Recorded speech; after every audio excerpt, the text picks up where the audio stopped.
Okay, good morning and welcome to another edition of FAFSA Friday, Saturday edition.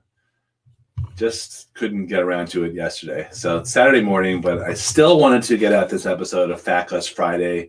Each week, generally on Fridays, we select one question that we'd received earlier in the week, which you can submit on our website, lockwoodcollegeprep.com/FAQUS, FAQ-US.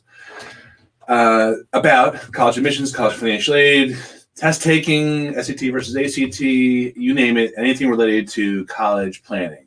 And they did a couple of webinars this past week that were very well attended, and we got a lot of questions, so this was sort of difficult for me to select just one. But one thing that's happening a lot, because the ground seems to be shifting almost daily, is that parents, kids are up in arms about whether they should even bother to take the SAT or the ACT.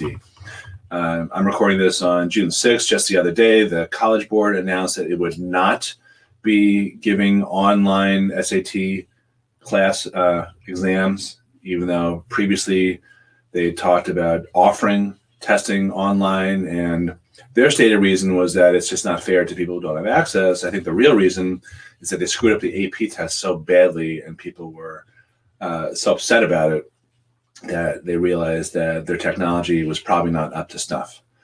They did claim that only 1% or less of testers were affected by this, but that's still a lot of kids, and if you're in that 1%, who cares? It's very irritating. That's why there's a class action suit brought by fairtest.org. So anyway, the question is, should I bother taking these tests? And this is aimed primarily at 2021 kids, but it could also be given good advice for 2022 and further beyond. So my answer is you should still take the tests. And one of the main reasons is that even though there's been a small amount of colleges that have gone test optional, that does not mean that you should not submit your scores if they are going to be equal or better than the rest of the applicants. Even the colleges that over the past couple of years have announced that they were test optional, the overwhelming majority, 80% or more of applicants submit their test scores, and the overwhelming majority of people who get in also have submitted their test scores. Furthermore, and this is a biggie, if you're concerned about the incredibly high cost of college, most merit aid is given out based on certain metrics having to do with your GPA and your standardized test scores. Not always rigor, by the way, which is kind of incongruent with admissions policies, because admissions officers want to see for admission three things: a high GPA, great challenging courses, meaning a lot of APs and IB classes, and high test scores.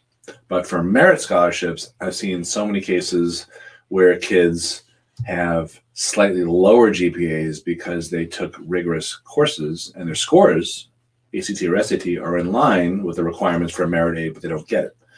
That bothers me. That's a whole nother topic. But my short answer right now is take every opportunity to sit for the SAT or the ACT, whether it's online or in person. Both the College Board and the ACT are stepping up the number of chances and testing centers where you can actually take the tests. So they are bending over backwards to make sure that they don't lose too much money.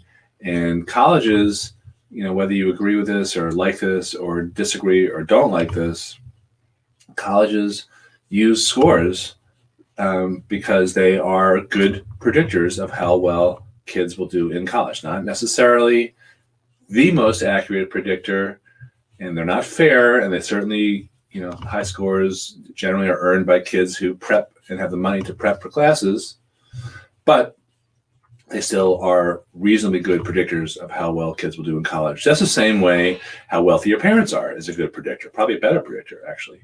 Whether your parents went to college is a good predictor of how well you'll do in college. So there's a lot of unfairness baked into the system, and testing is just one of those things. If you want more information about our upcoming online test classes and tutoring, we just posted them on our site, lockwoodtestprep.com.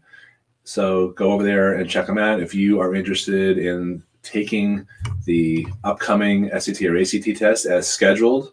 And if you're interested in getting really high scores and getting more money and greater chances of getting in where you want to get it. Thanks a lot for watching and listening to this episode of FAFSA Friday, Saturday edition, and we'll be back next week on Friday. Bye.